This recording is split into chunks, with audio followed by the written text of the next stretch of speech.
I grew up in central Indiana, in the 9-county region. My parents had kids before they were ready, and it resulted in us not having much money growing up. My parents struggled to make ends meet, and it resulted in my grandparents raising me for large portions of the day so that my parents could work. My grandparents' home had a storied past.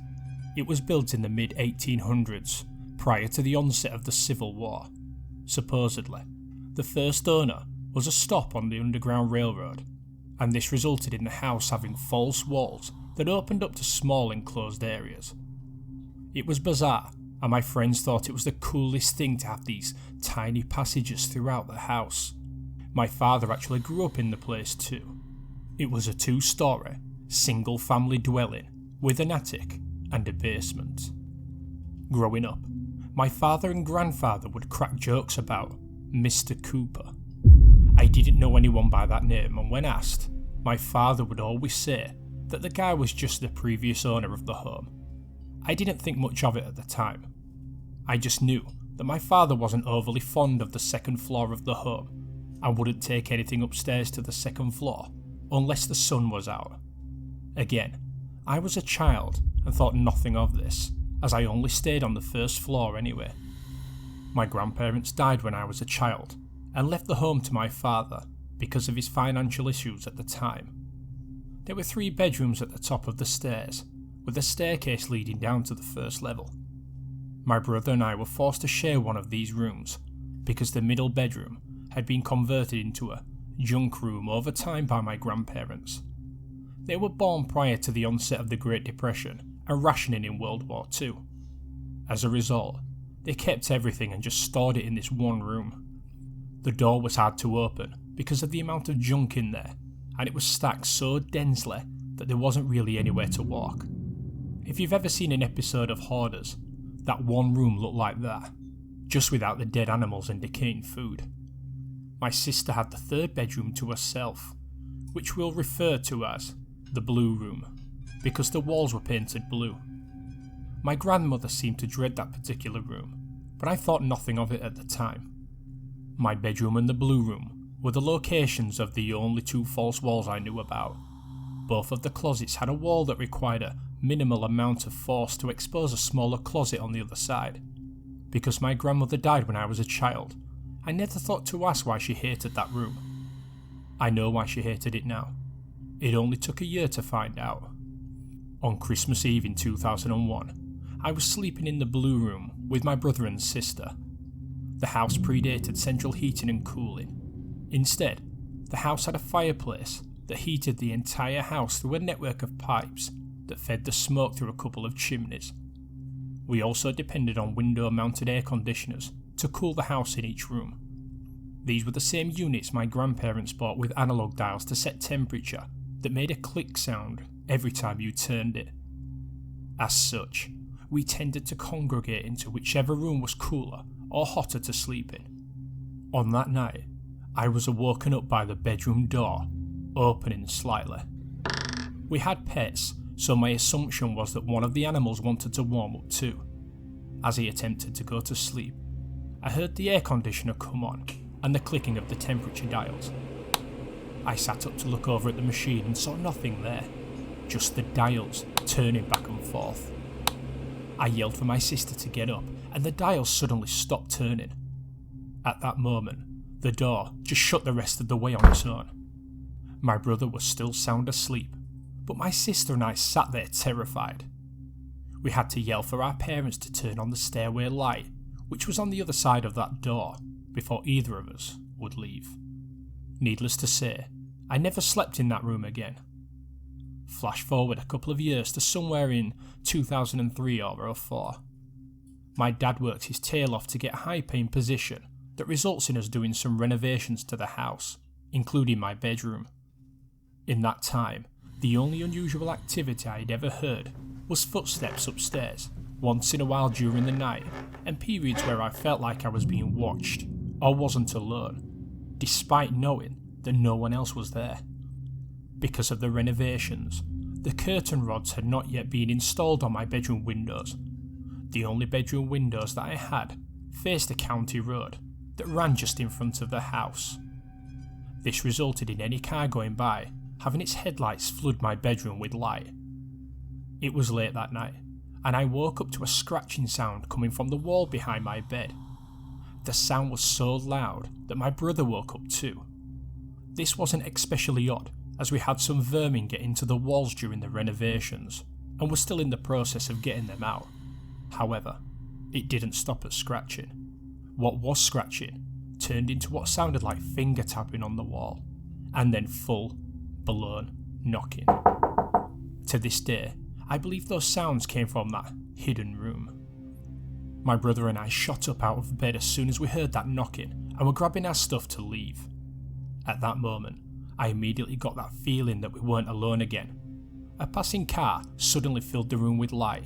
It basically provided light to the room in stages and then faded out. As the light began to fade, my brother and I saw a dark, humanoid figure standing by the window. It didn't have any features at all. I just remember it being a figure, and it was gone once all the light was gone from the room. My brother and I then dashed out of that room, screaming. From that point on, we refused to sleep up there at all, and slept downstairs in the living room. Quite frankly, I didn't want to go up there for anything anymore. Flash forward again to 2010. I don't go up there for anything beyond clothes and, like my father, will only go so long as the sun is out. The unexplained footsteps still happen once in a while, but nothing prepared me for what was going to happen on this particular night. I had already been a couple of years into college at this point and went to an out-of-state university just to get away from the place, so I was only there for several weeks out of the entire year. My brother was going through some mental health stuff at the time and destroyed the door at the bottom of the staircase, leading upstairs by tearing it off its hinges. My father just left it in the stairwell to fix it later, but never got around to the later. I was sleeping on the couch in the downstairs living room, where I had been sleeping since that incident in 2004. My brother and sister were out with friends, and my parents had gone out on a date, leaving me alone with the animals. I woke up to my cats hissing at what I assumed was one another, but on closer inspection, appeared to be the dining room where that doorway to the staircase was. Suddenly, I heard a series of footsteps in the junk room, directly above the living room where I was. I was caught off guard because, again, there wasn't anywhere to walk in that room. I then heard the creaking of the door leading to that room, which again made no sense. The door opens heading into the room, and there was so much crap in there that my father couldn't bear to part with after the death of his parents that you couldn't open it easy. I was already getting up to head out into the dining room because the front door to the house was there. I had no intention of staying in that place by myself with Mr. Cooper. Suddenly, those footsteps sounded like they were jogging down the stairs to come into the dining room with me.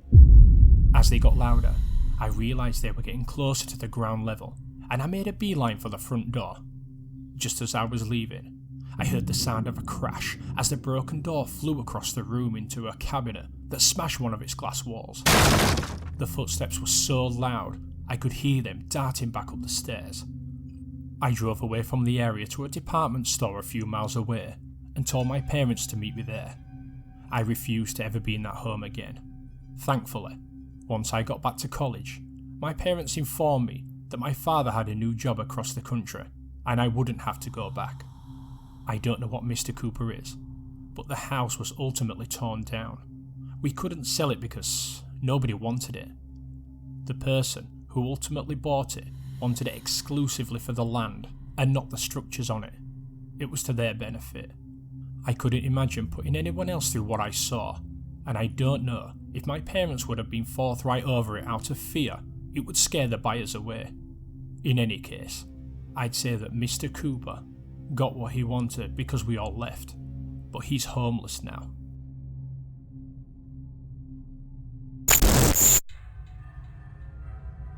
Another side story. There is actually another incident that took place in that house, but I don't think it was related to whatever the hell Mr. Cooper was. That junk room never had any curtains or blinds because we couldn't even get to the windows. After my grandparents died, my father decided to move my grandfather's chair into that room. We spent a weekend just rearranging the room. Again, he wouldn't part with any of it, and put the chair up there. We just kind of set it in the middle of the room, because people tend to stack more crap against the walls and move inward as they fill rooms, ergo, less stuff to move. Before my grandfather died, he made a joke that he'd like to visit me and wanted me to tell him when. Jokingly, I said to him, when I'm 13, because 13 is like an adult to an 11-year-old, right? Needless to say, as I approached that 13 mark, I was scared he would keep his word because of the stuff that was going on in that house. One day, I went to a friend's house and came home around 9 PM. I don't know why, but something told me to look into the window facing the front yard from the junk room. If you hadn't already guessed, I was now 13, and there he was, in that chair, facing the window, wearing the same clothes he was buried in, completely expressionless. My mum looked up and saw it too, and just started crying. We make our way up there and find the chair facing the window with an absolute mess of boxes, like something just knocked everything around to make room for that chair to face the window unobstructed. No one had been home, and deep down, we were too afraid to move it. I don't know what made me realise this, but there wasn't any light fixtures in that junk room, yet I clearly saw the stairway light behind him, meaning that the door had to be open with the light on, and sure enough, the light was on when we came into that stairway. My father was having a rough time because of what we told him. He kind of brushed it off. The next day, we went out to eat as a family. I turned on that nightlight again to see if it would be there when we got home, and sure enough, there he was. My dad called my aunt, who was also having a hard time with it. She flew in from out of state and brought a camera with her. The third day, we did it all again, and there he is. She takes a photo of that window and says something like, "Please don't go," and had a rough night, and he never appeared again. She has the photo, but the entire window is fogged up, like the colour distorted kind of fog, not real fog. It looks like the film just failed to capture that one window. After he stopped appearing, that was when the activity really started picking up. Somehow, a part of me wonders if we're all just wanting to see him in our grief. However, I still not can explain any of it fully, and it's even harder to explain when this stuff went from just footsteps to full-blown poltergeist. A part of me has always wondered that if I'm wrong, what if he realised showing up was making things worse, but sticking around was the only thing keeping Mr. Cooper at bay.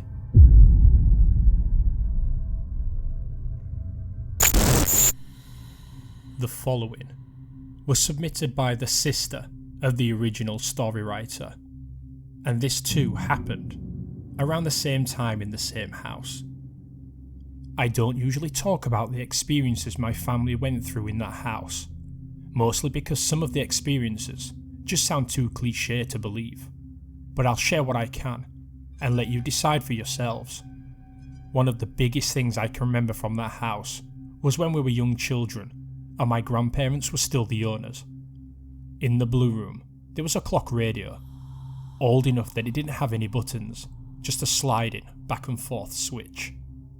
That radio would come on all the time by itself, during the day and the night. I watched the switch move multiple times. We had a family dog named Chance, a black lab mix, and he was truly a one-of-a-kind dog. Unfortunately, Chance was hit by a car when I was around 15 years old. Where we live, it's a very country road. Everyone drives a lot faster than what's recommended on it. He was hit and passed away instantly. A couple of years before his death, my parents had gotten me a beagle puppy that we named Lucy. Chance would look out for Lucy. I remember a time when she got out of the house and hours later, Chance brought her back home to us, and the two dogs were very close. After Chance had passed, when I couldn't find Lucy, I would start yelling for Chance. Usually, when Lucy heard one of us calling for Chance, she'd make her presence known. During this particular incident, I couldn't find Lucy anywhere in my house. I'd searched everywhere and couldn't find her, so I started yelling for Chance, knowing Lucy would come out from wherever she was. A side note, the stairway is closed off by the wall, meaning you do not know what is coming down the stairs until it's at the bottom of the stairs, where the door had used to be. Now Chance used to wear the metal collars. The metal collars have a very particular sound when your animal is coming to you, or just moving in general. So as I'm yelling for Chance, I'm in the dining room, which is where the stairway is, leaning against the dining room table in the room. Lucy comes running out of my mum's room, past me and headed to the front door. Before I can question why she went there, I hear that metal collar noise and loud thuds coming down the stairs. I did not stay in that house long enough to see what would be at the bottom. Lucy and I ran out of the house and sat in the driveway until my mum came home from work. Another incident I can remember clearly is when I was 19. My bedroom was still the blue room. I had been sitting on my bed, Skyping with my boyfriend on my laptop. Where my bed is positioned in the room, it makes it so the closet door, which is made of wood, is in front of me, maybe 6 feet between my bed and the closet. My boyfriend and I were about to hang up when he had cracked a joke about not letting Mr. Cooper scare me tonight. I laughed it off and we got off Skype. Minutes after the conversation had ended, there's a light tapping sound coming from inside my closet. At the time, I was trying to man up when it came to whatever it was in that house. I'd been telling myself that fear can control you more than anything else, so I tried to put on a brave face and let this thing know that the room was my domain. I basically ignored it for a moment. I had learned over the years that with these experiences, whatever it was would almost get bored and stop if you didn't react. But then the light tapping turned into full-blown pounding on the closet door, loud enough that my mum could hear it from downstairs. I've also had the more simple experiences where I've had things moved from where I put them in my room, the blue room, to the point where I've actually witnessed them being moved. I don't know if that house had some type of tie where it held on to people after they passed away, or if it was an entity that wanted us to think it was our papa. But what I do know is how afraid we were in that house, that raw, real fear. I was relieved when they tore the place down. It felt wrong just allowing another family to move into that place. I don't know what I believed in, but after those experiences we had, it has made me question the paranormal and the afterlife. The following photo is a photograph my brother shared of my daughter. I generally think I'm seeing two figures that are about to walk up the stairs. Right in front of whatever that blur is in the photo is the stairway opening.